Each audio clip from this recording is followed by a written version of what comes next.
mute, Paul. You're on mute. There we go. Sorry. Jurgen, you mentioned a couple of times in midweek about the influence of the medical department in your team selections. Has that increased this season because of the schedule of games because you've got no, break in between matches? And is it easy for a manager when you have to win every game to just take their advice? Could you talk a little bit about that? Because it was interesting what you said. Oh, that doesn't happen too often, obviously. Things are interesting when I say something, but let me say like this. We are professional football on the level we play it is a little bit like Formula One. Yes. In comparison to driving a normal car. So most of the issues the boys have during a week, none of you would probably even mention because you don't make a sprint in the next moment or not 50 sprints in the next 1.5 hours. So for us, it's constantly like this, that we have to judge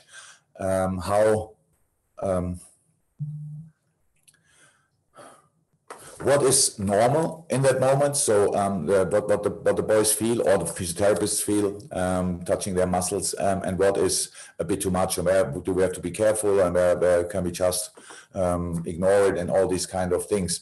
That's really challenging, to be honest. There's a lot of discussions in that department with medical department always, and obviously we have sports science in comparison to the time when I studied it, or even earlier, 90s, late 90s, stuff like this. Nobody knew a lot about recovery and how long do you need. It was just fit or injured. In between, there was pretty much nothing. And now with the number of games we play and with the schedule, look, I said it before the Everton game.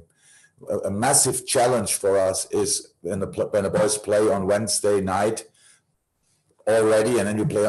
If we play at Liverpool at Wednesday night and we play on Saturday at 12:30, the difference between we're playing Saturday 12:30 and Saturday, for example, now 8 o'clock like we do now, is massive.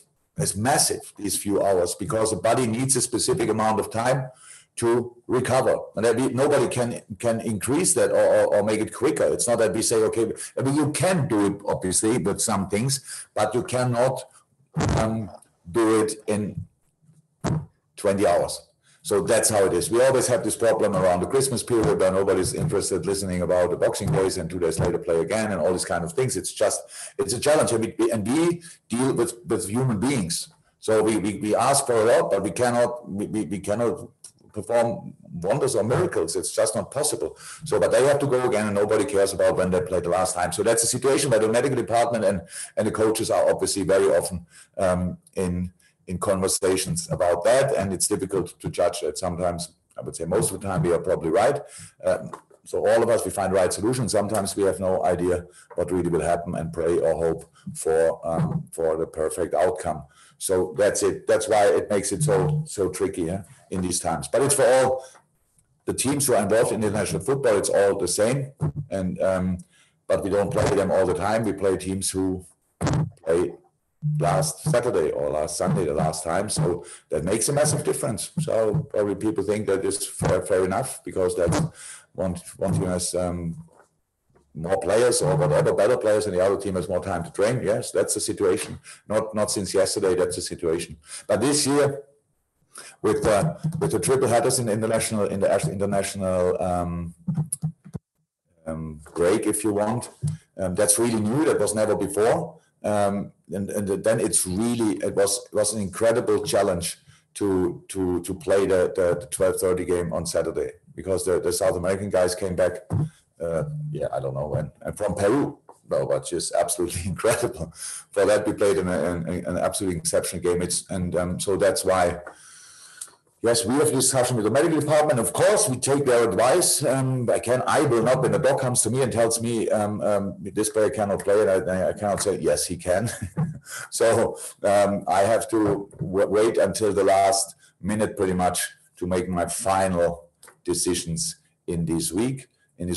But I'm used to that. And so I still try to find the best solution then. Okay, we have Paul Gorst, then Chris Bascombe, then Dave Maddock, and that finishes it. So Paul Gorst first from the Echo. Paul? Hi, Jurgen. I just wanted to ask about Joe Gomez and excuse me, and Joel Matip. They've never actually played together at centre-back as a partnership. I'm just wondering, is there an underlying reason for that? And how important do you think it is for them to quickly strike up an understanding, given the fact that they are going to play together, quite regularly over the next few months? The reason for that is I think Welsh played pretty much all the games, right? So, and one of them was injured. So as long as Dejan Lovren was still here, then Dejan was in that moment fit. So that I didn't know that they never played together. So I didn't know that. Of course, they can play together. That's not a shadow of a doubt. But yes, how is that for the Fabinho and Joe pairing? They need to get used to each other, and the fullbacks need to get used to them. The more stability you have in this line, the better it is. We never had that really. I think, especially one position was always we had a lot of changes. Yeah, that's it. But they will find together, no doubt about that. So it's football. It didn't become overnight rocket science. So we can help them with informations, but then they will get tested every 3 days. So that's the situation. Okay.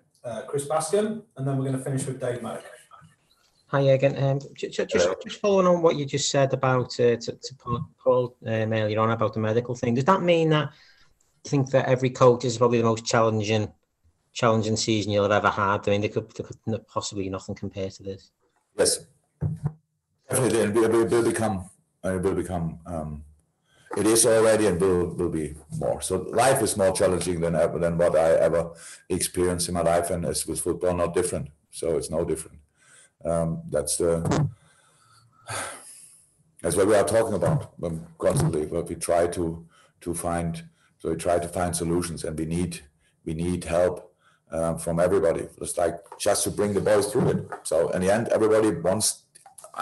I couldn't be more happy, and I have no problem that we play again. And I will not moan about anything. But in this scheduled thing, we just have to make sure that the teams who play at midweek, that they don't play 12:30 on Saturday. So because if then you have to play on Tuesday. For example, if you play Tuesday Champions League, for example, then 12:30 Saturday is fine. If you play Wednesday and then Saturday 12:30 is oh my God. That's not you do it once, okay, come on, let's do it.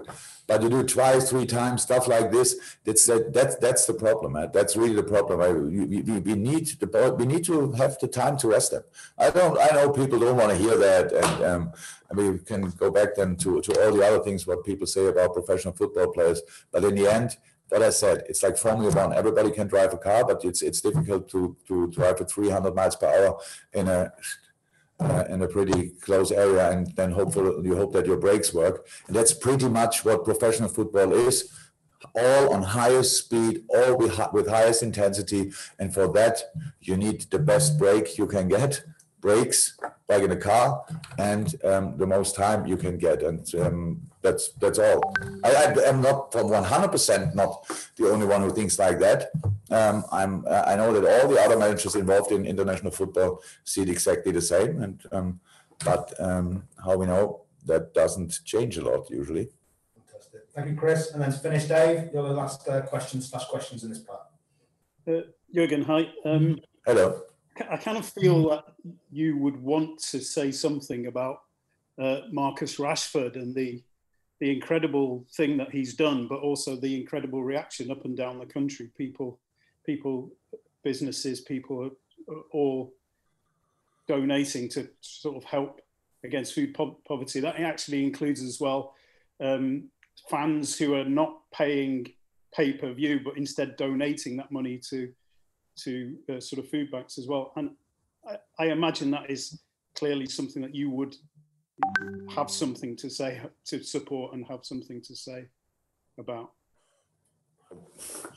Yes, I'm not sure I can find any better words than other and much smarter people than me said about it, but what Marcus started there is absolutely incredible. It's so nice, and with all the rivalry between the clubs and stuff like this, in these moments we are as as footballers, as human beings, always united, and it's just nice to show in a time when obviously a lot of people who are really in charge of something and don't show any sign of proper leadership, that a boy grown up in difficult circumstances, blessed with a sensational talent, obviously, but never forgot his roots and where he's coming from, that he has to do it then is a bit of a shame, but is wonderful as well. And so I hope his mother is really proud of him.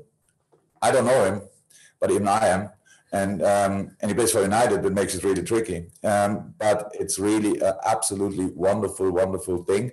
And whatever praise he got for it, I'm pretty sure he doesn't want the praise now anymore. So it's nice to do once, but that's how it is. Now he is in a role, and now he is the role model for that, and that's great.